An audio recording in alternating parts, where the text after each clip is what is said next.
Namaku Ganes. Aku mahasiswi di salah satu universitas negeri favorit.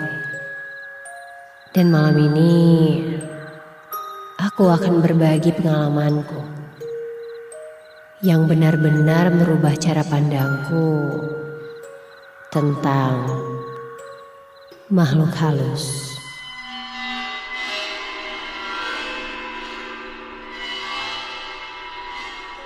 Padatnya jadwal kuliah dan banyaknya tugas membuatku harus pulang larut malam setiap harinya.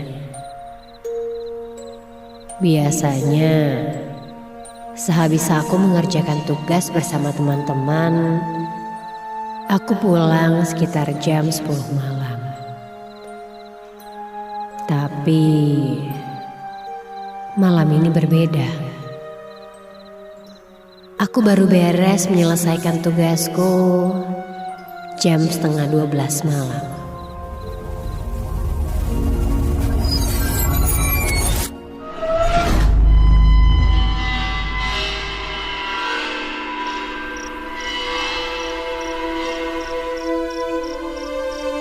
Malam itu, ketika aku hendak masuk ke dalam mobilku, handphoneku berdering.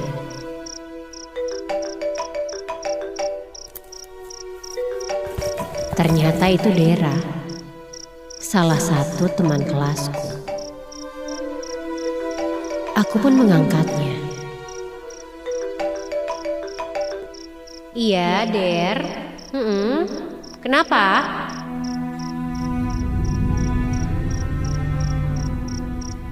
Ternyata charger laptop Dera terbawa olehku.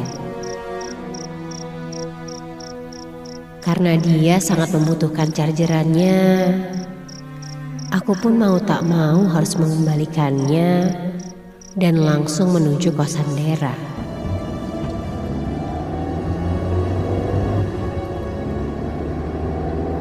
Semuanya berjalan normal.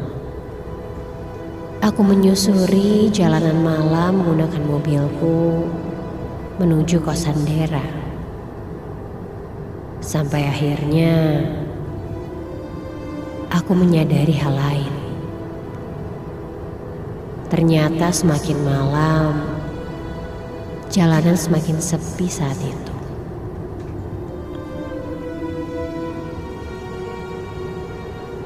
Semakin jauh aku mengendarai mobilku, suasana jalanan semakin sepi dan gelap.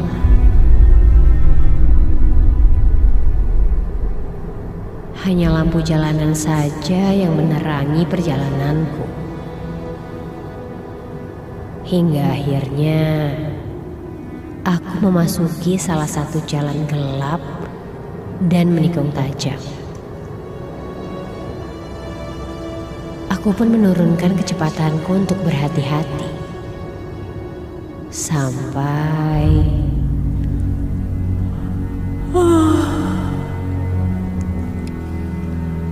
tiba-tiba aku merasakan ngantuk yang luar biasa. Semakin lama, semakin ngantuk. Mataku sudah mulai berat. Untuk keselamatan, aku memutuskan untuk berhenti sejenak dan menepi.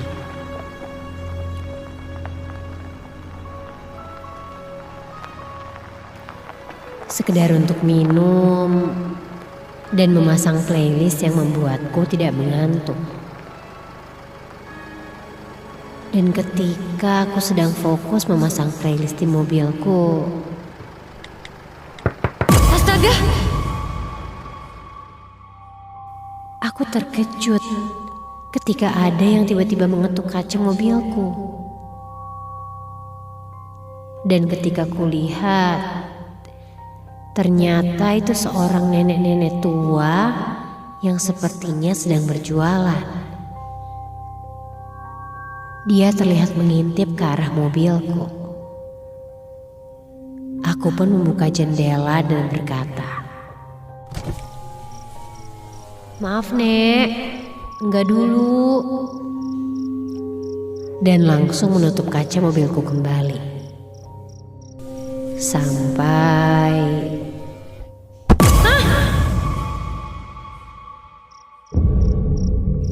aku kembali terkejut ketika mendengar suara benda terjatuh tepat di atas mobilku. Karena panik, aku pun refleks langsung keluar dari mobil dan mencoba untuk memeriksanya. Namun, ketika aku periksa, tidak ada apa-apa sepertinya. Kulihat kondisi mobilku pun masih normal.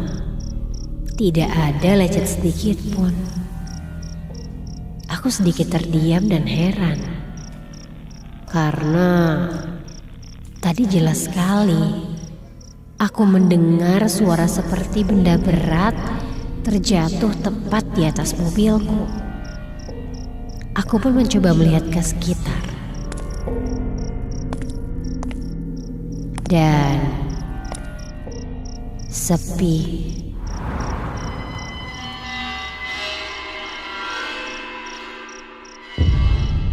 Dan seketika aku pun tersadar dan bertanya-tanya. Sosok nenek tua yang berjualan tadi kemana ya? Padahal tak lama aku keluar dari mobil. Nenek itu seharusnya masih ada di sekitar jalan ini. Namun ini tidak terlihat sama sekali.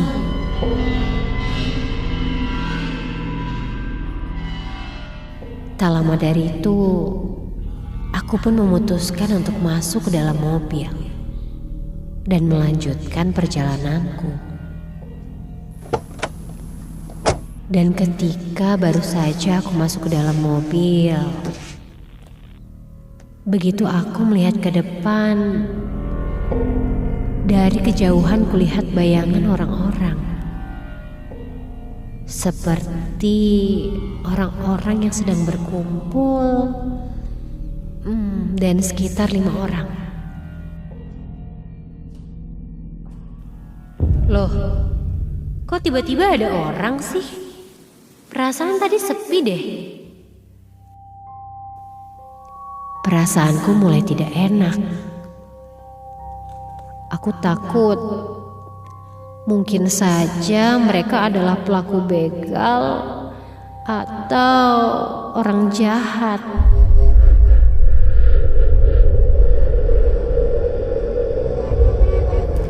Dengan cepat aku hidupkan mobilku dan hendak pergi. Dan tiba-tiba saja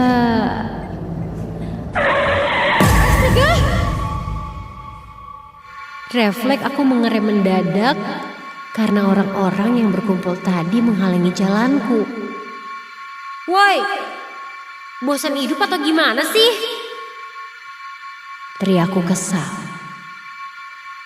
ketika kulihat orang-orang itu hanya diam saja dan tidak bergerak sama sekali.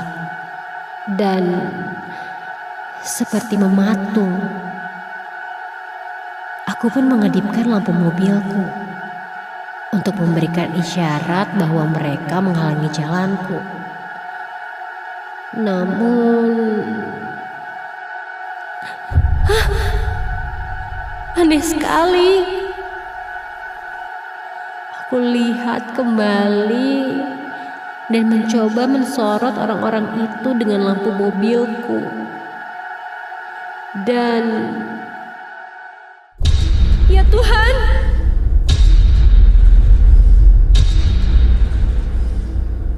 jantungku tiba-tiba berdegup dengan kencang ketika kulihat dengan seksama orang-orang yang ada di depanku ini kini berlumuran darah. Ya, Jelas sekali kulihat darahnya mengalir di sekujur tubuhnya itu. Dan tak lama dari itu, ketika kulihat ke arah spion belakangku,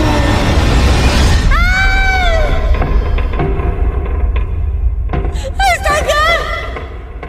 Kulihat sekarang ada dua pria tanpa kepala berjalan pincang ke arahku. Berlumuran darah dan sebagian tubuhnya robek. Aku takut sekali.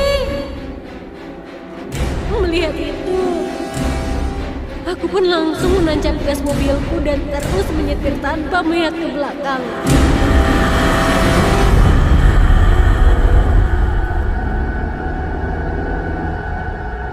Hingga aku pun akhirnya sampai di kosan Dera.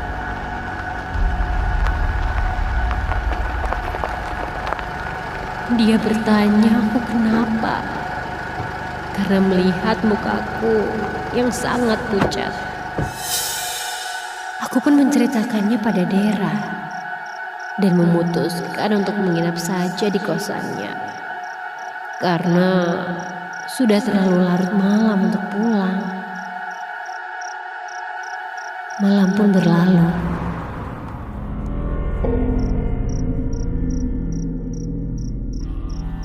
Kulihat Dera sudah tertidur pulas. Aku mencoba untuk langsung tertidur.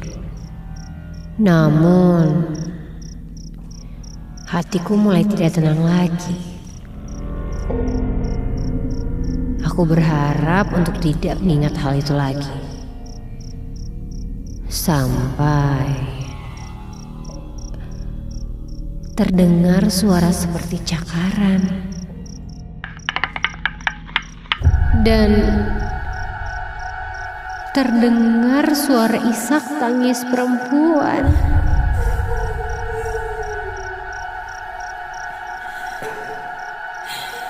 Aku mencoba untuk pura-pura tidak mendengar suara itu. Tapi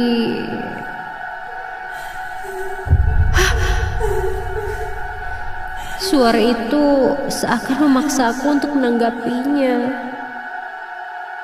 Aku mengintip ke sekitar. Dera masih terlihat tertidur pulas. Aku pun bangkit dari tidurku.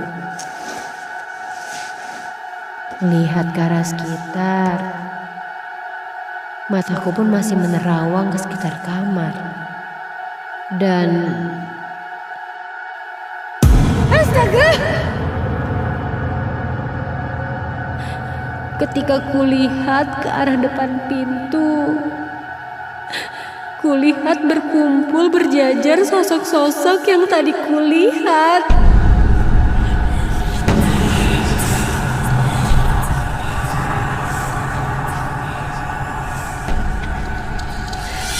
Mereka menatapku dengan tajam, berteriak meminta tolong.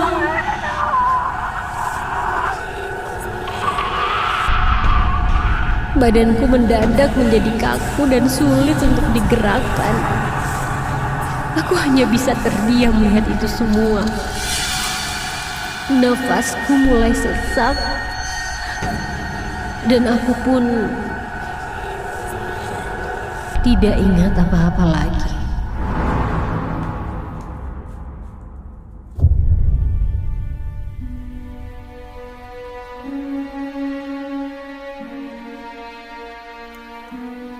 Keesokan paginya, ketika aku terbangun, badanku terasa sangat sakit sekali. Aku menceritakan apa yang aku lihat tadi malam kepada Dera. Dan setelah itu, Dera pun mengajakku untuk mencari tahu apa yang sebenarnya terjadi. Siangnya, aku ditemani Dera ke tempat di mana aku melihat sosok-sosok itu.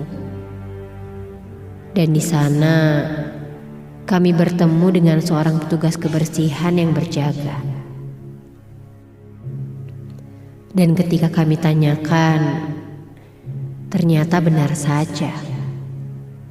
2 minggu yang lalu, sempat ada kejadian kecelakaan yang menewaskan beberapa korban. Mendengar itu, aku pun syok.